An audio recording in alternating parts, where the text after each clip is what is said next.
critical length in order to have a high-performing life, not just a high-achieving life. A lot of people are high achievers. You probably met them. They work their butts off, but they don't have balance. We need to be a high performer, so we need to create that balance. So productivity is not only based on what we do at work, in our side business, investing or whatever, also what we do at home with our families, with our health, with our communities. So we're going to talk about a few different things here, but productivity is based on your goals. We have to, before we start working on different tasks, we need to really think about our goals. But even stepping back from that a little bit, we need to think about our vision. So I know I'm going to talk about productivity today, but it wouldn't be a full conversation without without covering goals and vision before that. So what we mean, actually, first of all, eliminate distractions. Let's gain some focus. And I do see, oh yeah, okay. So yeah, if there's any questions, put them in the chat window. Yeah, so, put your phone away, close your email and so forth. Let's get a little bit of focus. As I mentioned, if you have a notepad, bring up your notepad, pen, because some of this there's actually a lot of research that show if you write stuff down with a pen, it retains information better than maybe just sitting passively and listening or making notes on your computer and so forth. So that being said, let's go into it a little bit. So Brian Tracy said, a goal without a plan is only a dream. And this is where a lot of people that I have met, they have goals, they have big dreams, but nothing really comes of it. And until we actually start breaking down our vision into goals, into daily productivity, a lot of ideas just never, just goes to the grave with people. But there's so many. I think somebody said a cemetery is the richest place in the world for all these unfulfilled dreams that people went to their grave with. So we don't want to be that. We want to actually start planning and putting these dreams into action. All right. So vision or goals, a little bit of a chicken and eggs problem. What comes first? So if you look at this kind of funnel here, I don't know if you guys have heard of, there's all kinds of different funnels we look at, but I really like this vision, this visual here, because we have to start with a vision. What is a vision? That is a 5 to 10 year focus, meaning in the next 5 to 10 years, I want to create this life for myself, or I want to build this business. And it's not so much, hey, I want, certain very specific goals. This is much more about what we want to feel, the experiences we want, how we want to give back, how we want to grow. That's what vision comes from. This is not a session around vision today as much, but just think about that. And if you haven't already created your vision for yourself, I highly encourage that you start with that vision. I'm going to have another slide that talks about that. And then projects that go, and actually, let me step back. My vision 10 years ago, actually 8 years ago, when I first started, this is like, I'm going to buy, a handful of fourplexes every year. And in 10 years, I'm going to be able to retire from my work. That was kind of my vision or my goal. Obviously, things started changing and moved much quicker than I initially had planned. But that was what I was thinking, because what was important to me was that, I grew up in Denmark. My family, I'm married and have an American wife, but any family, my Danish family is still back in Denmark. And you all know, a couple of weeks of vacation every year in this country, it's hard to travel back. So part of my vision was the ability to go back and spend time with my sister, other family members, nephews, nieces, and that sort of stuff. All right. So we go from that focus into yearly plans, to a monthly focus, to a weekly calendar, to daily actions. And I think most people get stuck on, oh yeah, I want to achieve something the next couple of years. They never break that down into a monthly focus, a weekly calendar, and daily actions. So we're going to talk about that today. Let's start with the vision. I mentioned a little bit about my vision. a little bit about why it was so important to me to find ways to exit my W-2 job. So if we, as we're thinking 5+ years into the future, excuse me, think about the experiences you want. Excuse me, maybe that's travel. Experience goes, maybe it's a new house in an amazing location. Maybe it's that brand new Tesla Cybertruck that you've been dreaming of. Maybe it's some travels to exotic destinations. Whatever it is has to be true to you, but it has to be something that connects deeply to your emotions. So think about those experiences that you want.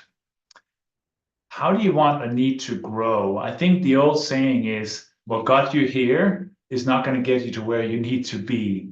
So quite often we have dreams, we have ideas, we have visions, but we forget to think about the internal growth that we have to um, dedicate time to. And most people they run into this problem. They don't really know how they need to grow. They don't really know how they can become the person they need to become in order to achieve their goals. And then suddenly they start thinking, well, maybe it wasn't so important. I'm just going to stick with what I know, my current job, my current situation. No, we need to think about what it is, the growth that's required in order to get to where we want to be. And how do we want to contribute? Why do I have contribution in here? Well, the funny thing and interesting thing is once we have, the ability and the time and the financial freedom to travel, to buy stuff, and we've worked on ourselves, then suddenly those things stop to become motivators for us. Then we have to start thinking about that contribution. What does it mean to contribute to? That could be family, community, country, whatever is important to you. How do you want to contribute? And why that's important is that the more time we spend in the contribution role, the better or the more motivated we will be to continue that. You've heard of you know, um, Bill Gates. I think his goal is to donate all his money, right? I mean, he made billions and billions of dollars. Now he wants to get rid of it all. And that is his motivator now. He spent all these years building Microsoft and become incredibly wealthy. Now his motivation is to get rid of all that money in ways that helps in many different causes. So my challenge to you is to write down, in your notepad, there's like, what experiences do you want? How do you want to need to grow? How do you want to contribute? And if we have, if people are up for it, we can spend a couple of minutes. If anybody has some ideas, I would love to hear from a couple of people if they can unmute and just talk a little bit about this, because I think more interactions we have, the more interesting it becomes here. So does anybody want to just share a little bit about their vision, some stuff that they feel comfortable sharing with?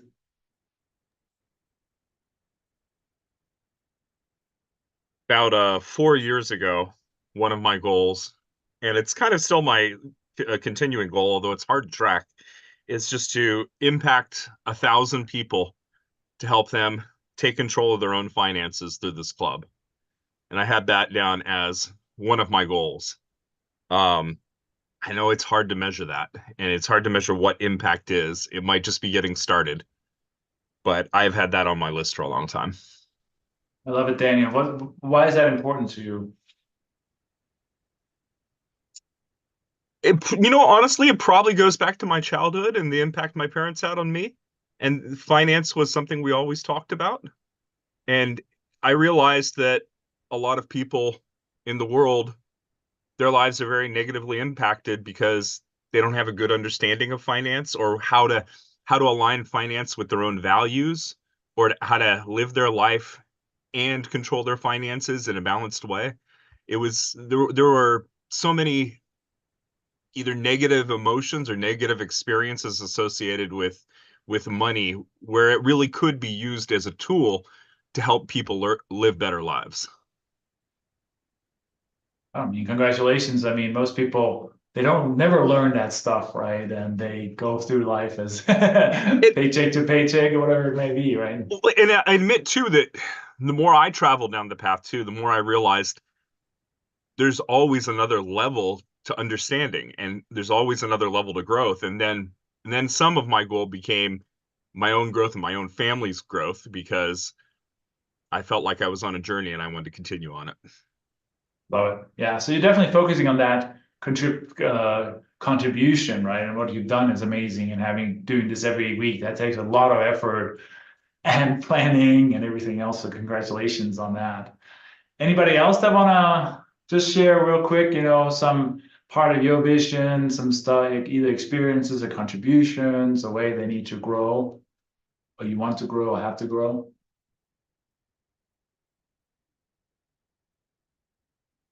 Be shy. Bill. I'll share. Yeah, Jens, good to see you. So one of my, I guess, goals is to be able to kind of step back from my day-to-day operations, my business, and definitely be off my W-2. I have a business and I work for a W-2 job. By the age I'm 55, I'm 47 now. So right now I do Airbnb investing, and I'm trying to start where we're doing one property a year from now on. And right now we have one property. We're about to get a second one, hopefully, and working on that. But it took a couple of years to get that learning curve figured out. But now we've got that learning curve and systems and setups and things. So hopefully it'll keep continuing. But definitely enjoy the idea of the vision. I think that's very important to keep that front and center, let that motivate you. So thanks. I'll pass. And Bill, I didn't recognize you for a moment, but your beard there looks great. Why is it again, and why is this important? Because if we don't connect it to the why, then we may not have the motivation to push through challenges time. So why is this important to you, Bill?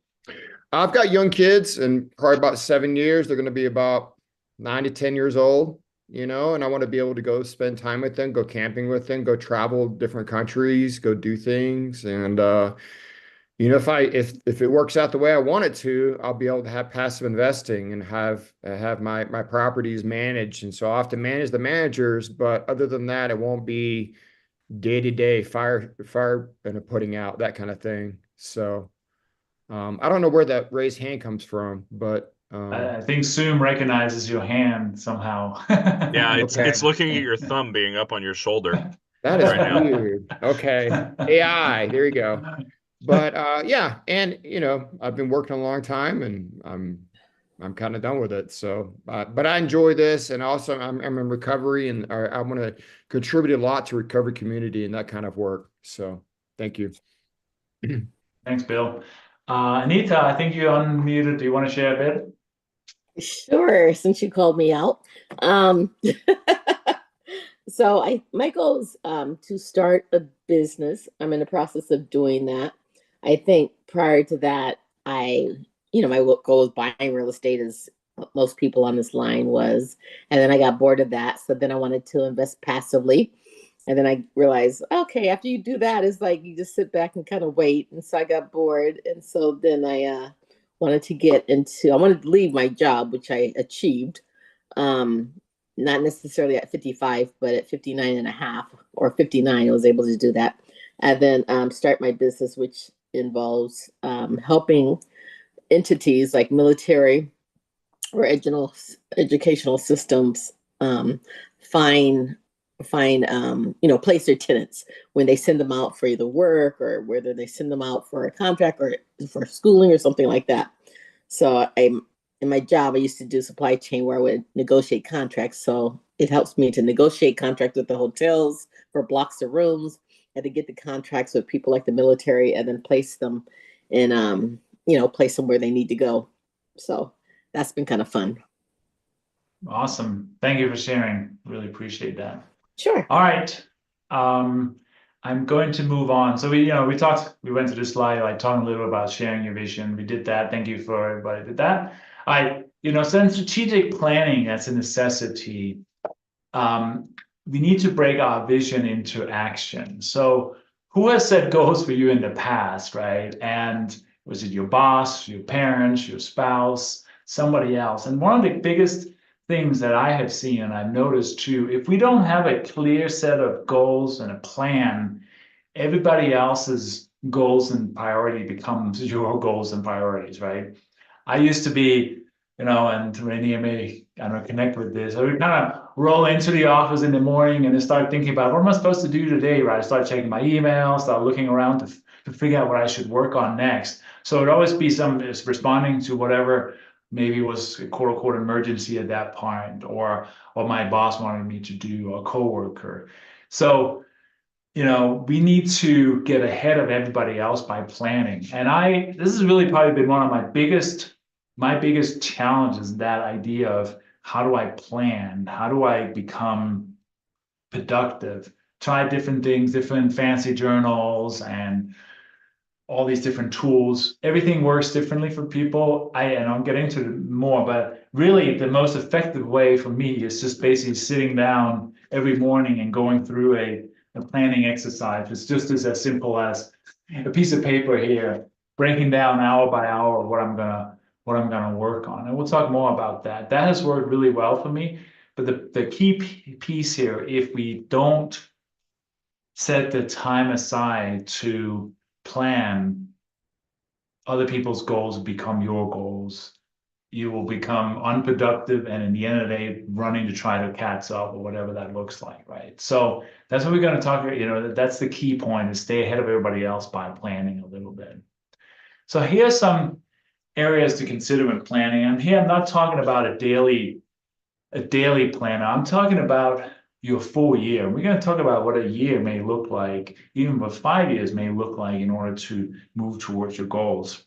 So again, as high performers, we want to make sure that we plan in different areas of our life, not just work, not just a side business. So as we talked about earlier, in order to meet your vision, you need to have some personal growth. So that could be physical. Maybe you have goals around how you work out, your health, your wealth, physical well-being on that side. Also, your mental well-being. What does that look like? What is your thought patterns like? Do you have positive internal chatter? Do you have negative? Is it neutral? What is that dialogue you have? And if that dialogue doesn't serve you, you may need to consider ways of changing that. What's your emotional balance? Do you have a positive, a negative outlook on life? And what's your spiritual connection? If you're a religious person, do you dedicate time to that spiritual connection to help you get through that? So think about that. Think about these 4 different areas of your life. What's important to you here? And are you dedicated time for these areas? Relationships, most important thing in life. If you guys want a little aside here, if you heard about the study, I think it's called it's about the Harvard students from the 1930s, a bunch of longest studies of people. They interviewed them from these men back then in the 30s entering Harvard, and then followed them through their life, and now they're kids and grandkids. And then they also followed some inner city Boston kids that had different socioeconomic status. And they just wrote a book about it about a year ago, and it's called The Good Life. And the biggest predictor of well-being and happiness are the relationships you have in life, bar none. Doesn't matter how much money you make, how many fancy things you have. Relationships is the most important thing to predict the level of happiness. And we all know after COVID, there's an epic, or even starting before, but COVID really made it bad, is that this epidemic of loneliness and isolation and things like that. Especially now, we work from home. I work from home too, right? And if I'm not incredibly intentional around it, I could just, go days without actually trying to reach out and meet people. Of course, my wife comes home every day, but we have to be intentional about building these relationships. It's so incredibly important. So who actually sets goals around having interactions with other people? I don't think a lot of people do, but this could be a key part of any kind of planning we do. So what is our household relationships? So me and my wife have this thing every month. We take turns planning an event that is a secret. So, we may say, all right, keep Saturday afternoon open. We're going to do something. And then we do something fun, something new together that the other person we have to take turns planning. That adds to we've been married for 20 plus years. So that adds a little fun to the relationship and it's a little bit of a challenge, right? So that's the way we keep our relationship interesting that way. Friends, who are the friends you have in your life? Do you have one friend that you can call up in a time of need? If you don't, or do you have that's something to think about.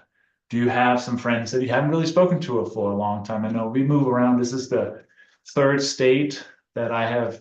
I live in New Mexico now, by the way. For a third state in this country I've lived in, and it's easy to lose connection with people. Who's your team, right? Who's your work team, your business team? Do you keep in touch and serve them? And then your community, what does community involvement look like to you?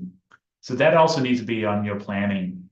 And then finally, your business or your career. What is your ideal career? What is your ideal business?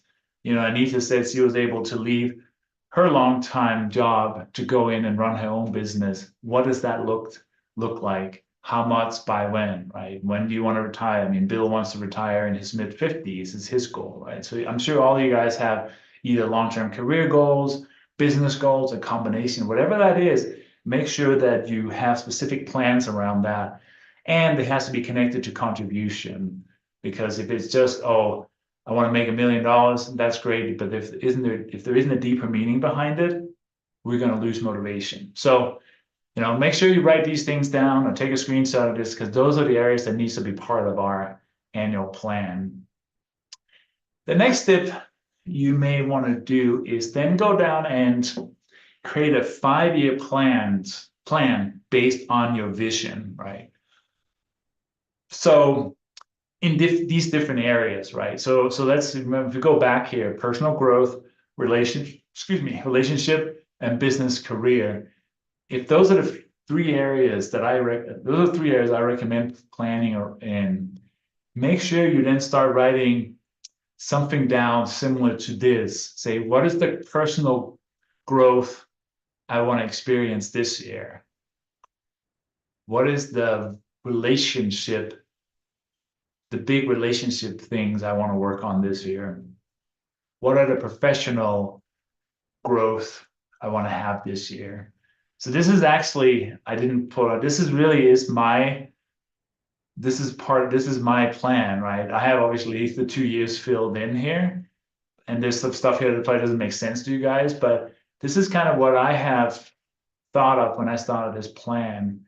And it was very interesting if I kind of pull up my thing I have on my wall here, as I look through them, these are reminders to me. It's like, oh man, I said I was going to do this year. I haven't done it yet. Let me get a plan, right? Let me plan these things.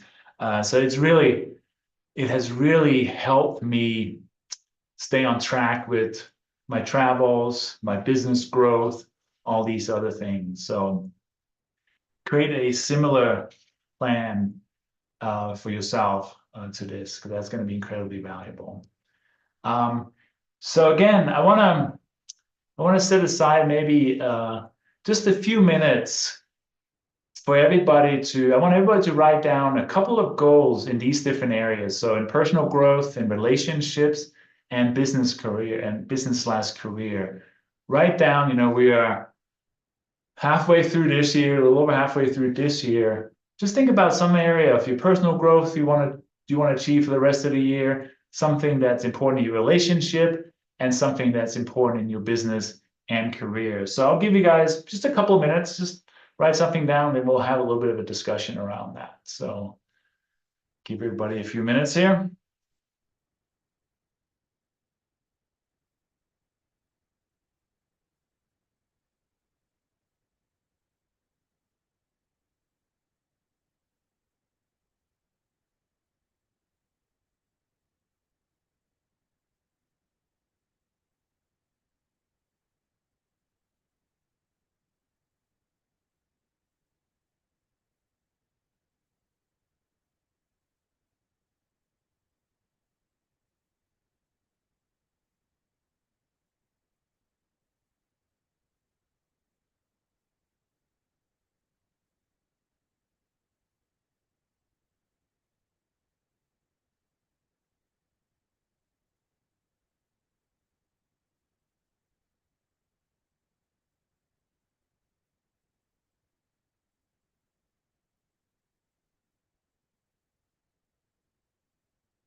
Give everybody another minute. Um,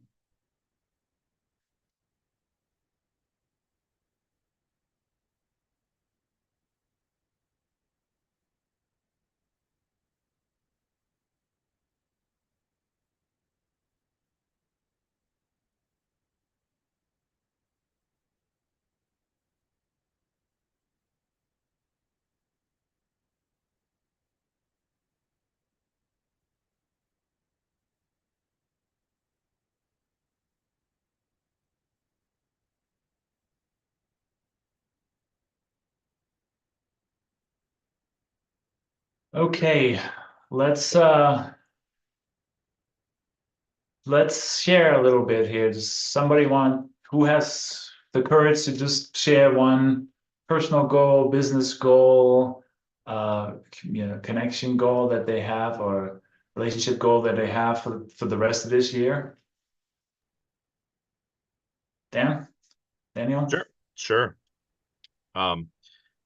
One of the goals that I had, this was a short-term goal just over the summer, but my wife homeschools one of our kids twice a week, and he's a special needs kid, and we're struggling with how he's falling behind school, and that stress has definitely stressed my wife out. And so over the summer, I am learning to take on the responsibilities of working with my kids on their reading and writing and arithmetic, and just doing a trying to balance, having a fun summer, but also doing a little bit of writing, a little bit of reading, a little bit of math every day, and put that into a curriculum where I can see what their current progress is and help them move on.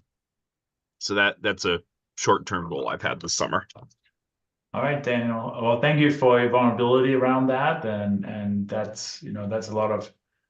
I'm sure that's a challenge to figure out how to go back to teaching kids. Right, it's been a while since we were through that. So, Yeah. do you have it? Do you have it broken down? Do you know how many hours a week you're going to spend on this? Do you have it kind of broken down into that curriculum week over week? Well, so not necessarily on a week over week basis. I'm more on a daily basis. I write a fun science or history fact on our chalkboard, and I have them copy it at 9 a.m. every morning, so that they're working on their handwriting. And then I found a website called ixl.com, which will basically do an assessment of students as to what their current grade level is and what their skills are. And then I've had them both do those assessments, and we're working on that. And then I have them read for a half hour each day. Oh, that's great. Congratulations. I love it. And then enjoy the rest of the day for summer. Anybody else want to share either a personal goal, business goal, relationship goal that they have for the rest of the year? Yeah, I can Glenn. go ahead. I put down replace my pre-tax income passively with low risk investments. And I think the relationship side I'm already doing pretty well. So that box is checked. Yeah.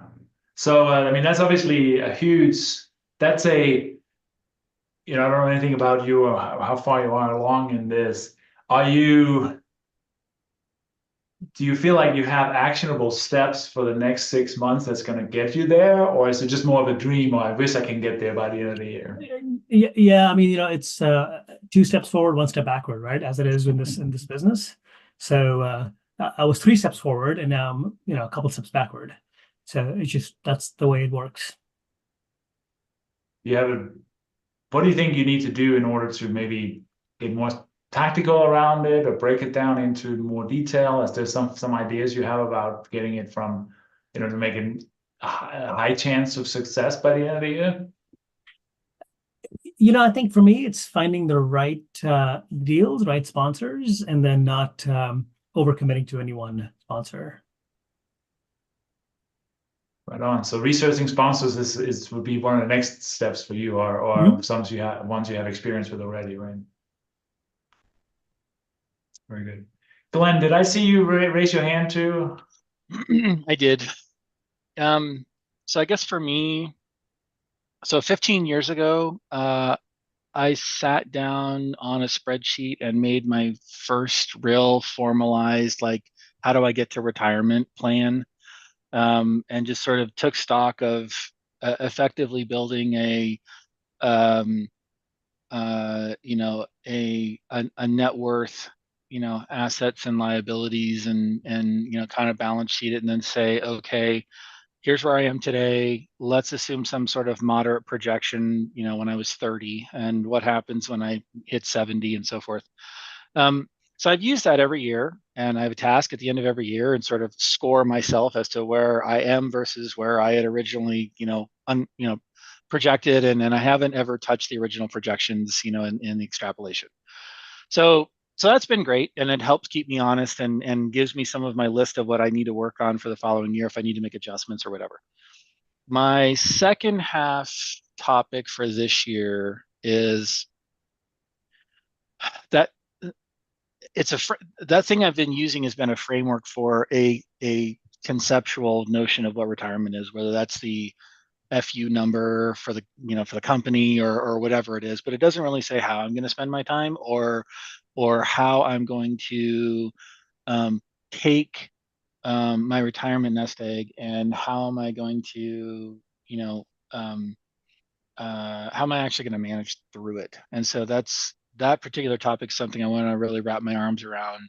The second half is thinking about what distributions look like and what's tax efficient and what's going to be a reinvestment thesis, and what are my assumptions around asset preservation versus growth versus timing of retirement ages and when all that stuff. So I'm trying to lay out an actual kind of documented path or framework for myself that says, when I hit this age, this is what I'm going to switch to this. When I hit this age, I'm going to switch to this, and so on and so on.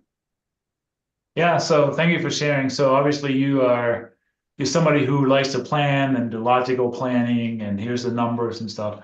What I would recommend for you is also think about, what does retirement mean, right? What is purpose, meaning, and happiness in retirement? Because I think a lot of people, they look at this, oh, I can quit my job, and then they think, happiness is there and joy is there, without intentionality, without a plan around what that looks like. A lot of people, they find themselves lost, right? They don't know what to do by the day they walk away from their job. So what does purpose look like to you after the day you're able to walk away? And I think dedicating some time to think about that is going to be important. Absolutely. I think I have an All idea, right. but it refines for sure. All right, thanks for sharing. All right, I'm going to be respectful of everybody's time. I'm going to move on a little bit. So, okay, this one I wanted to share. So basically, we got to organize our goals into projects. What are the different projects that we need to work on through the rest of the year, and also eliminate distractions. And I've done some time audits myself, and sometimes it's quite revealing to say, oh my God, I spent so much time on this low value task that I should hire a VA, or I should outsource, or I should stop doing at all, right? If we look at the end, because we all have the same number of days or the hours in the day, how do we use it? And that's where we have to be incredibly strategic around that.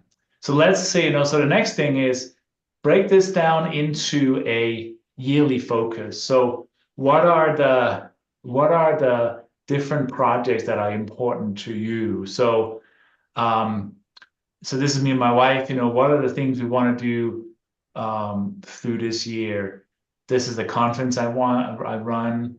What are the things that are important here? My coaching, my real estate, and my travel. So what are the different things? And again, having this on a piece of paper in front of you so you can look at it on a regular basis is much more important than having it written on a Google Doc and sitting in your folder and you only pull it up irregularly. So have something that's in front of you so you can start putting these things in, because we all know half the year has passed. What didn't we do that we had planned on doing that we only have 6 months to do if we want to accomplish by the end of the year? So break it down into something similar to this.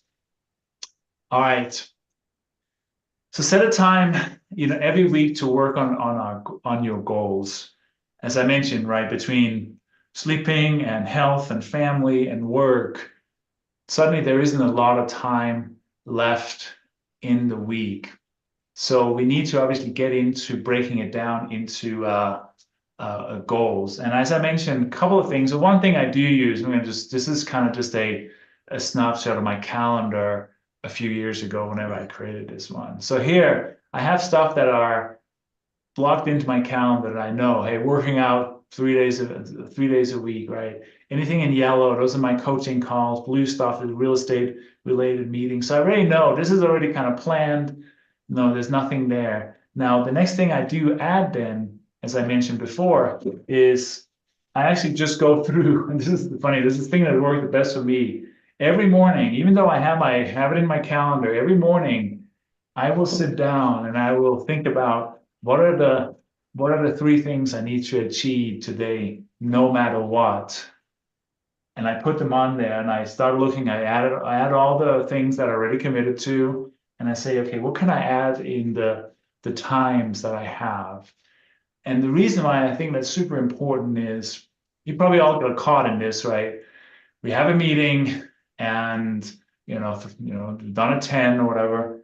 And the next thing we do, we like, let me open my email because maybe there's something in my email that will distract me and I can start working on, instead of doing those tactical things strategic things that are gonna help me move forward on my goals.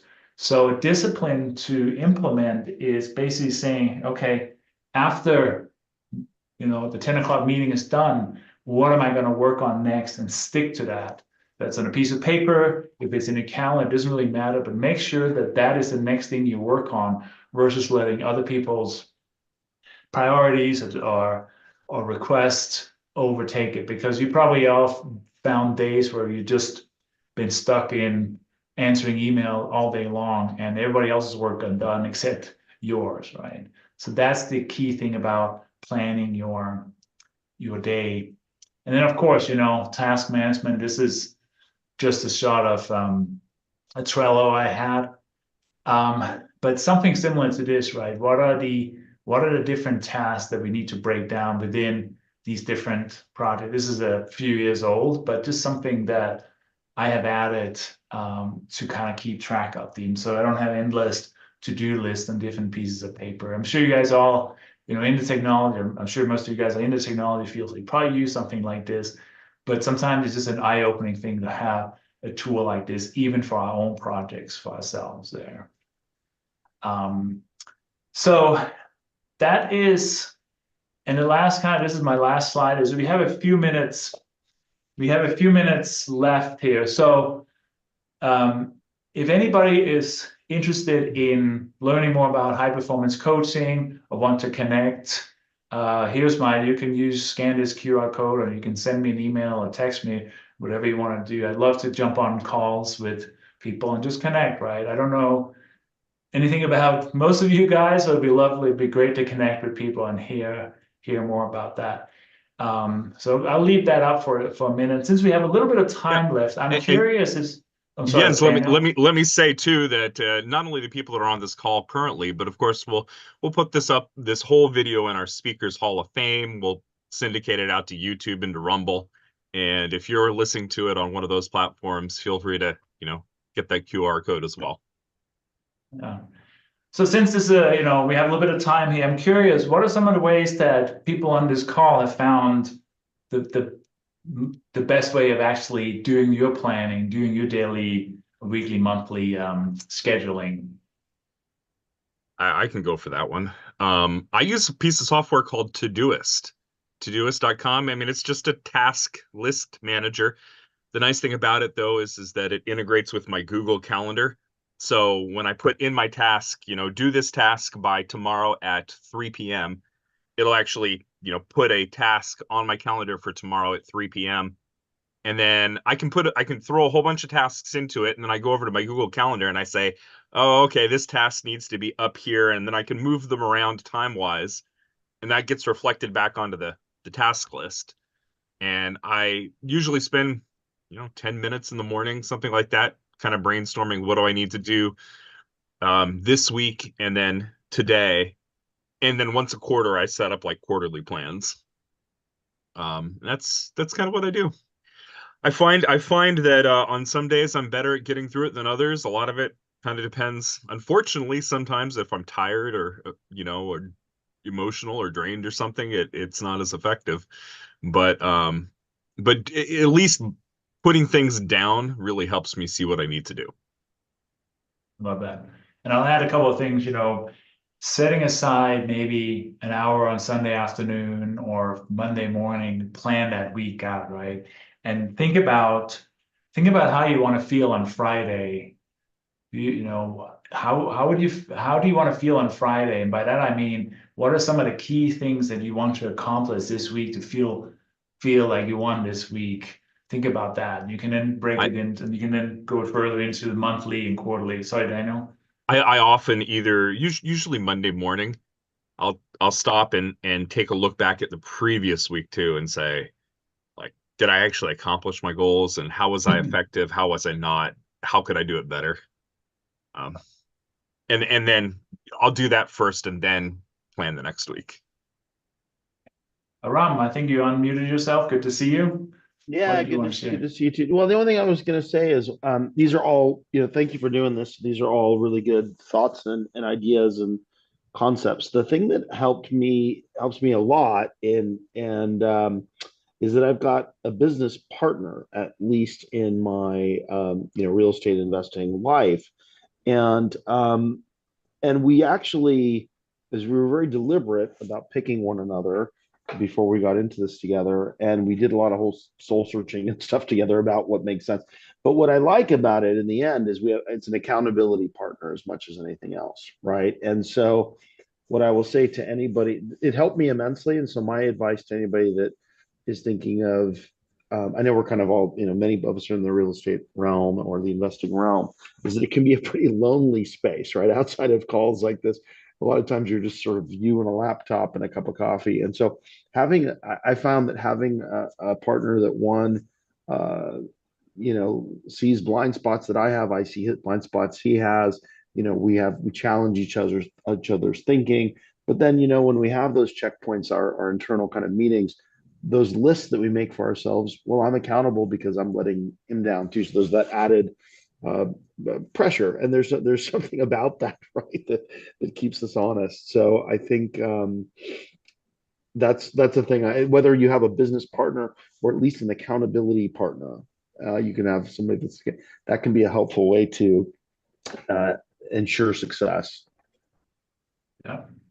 And I'll call you out, Bill. I mean, when we used to, Bill is a former coaching client of mine, right? And every time we had our meeting, it was like, all right, Bill, what are you going to achieve? What are your goals for before I see you again in a week or two, right? And I think, having somebody like that in your corner too could be very helpful to make sure you accomplish your tasks there. So, love that. I still need that. Well, give me My a wife comment, is my man. business partner, and that's a challenging thing. So Yeah. And I want to just maybe leave you with one other thought there. For those of you who have read Atomic Habits, he talks about the idea of action versus motion. And that's something I see a lot with people that are, they want to start a business, they spend all this time in motion. So they're learning new things, they are building their website, they're designing their logo, they're building their ebook, whatever it may be. They spend all this time in motion because they feel like they're doing something, but in the end, it does not move you towards your goals until you take action, right? Until you write an offer, until you go and do some due diligence, until you call up investors, until you actually take something that's going to create results in the real world. We have to be cautious or have a level of awareness around action versus motion. So if we spend all the time in action, nothing really happens. So just pay attention to that as well. So we've got a couple more minutes left. Anybody else have any thoughts or feedback or ideas they want to share? Can I share a quick quote? Of course. So this is a quote. I actually pinned it on my wall when I was at Intel. So it's been on my wall for a good 10 or 12 years. But it's from Johann Wolfgang Goethe. And he said that the moment one definitely commits oneself, then providence moves too. Whatever you think you can do or believe you can do, begin it. Action has magic, power, and grace. And that's a quote that it's been important to me. Awesome. Well, that's about all I had. So hopefully I added some value to you. If anybody want to reach out, I'm happy to talk to anybody. And I think Daniel, you can wrap it up if there's anything else you want to add. If not, we'll guess move on. Basically, yeah, thank you very much, Jens, for being here. Could everybody take themselves off mute and thank Jens for being here? Thanks, Jens. Thank you Thank so you. much. Appreciate it. Thank you. Thank you, Jens. My Thank you. Nielsen Appreciate it. relatives say hello from Denmark, by the way. Well, awesome. Glenn, I'm traveling I'm not going to Denmark. I'm going to Amsterdam on next Friday to visit my sister. Going to meet them there, so that'll be fun. Oh, nice. Have a safe trip. Thank you. And See you, everybody. have a safe 4th of July weekend too. See you next Bye. week. Thanks. All right. Bye, guys.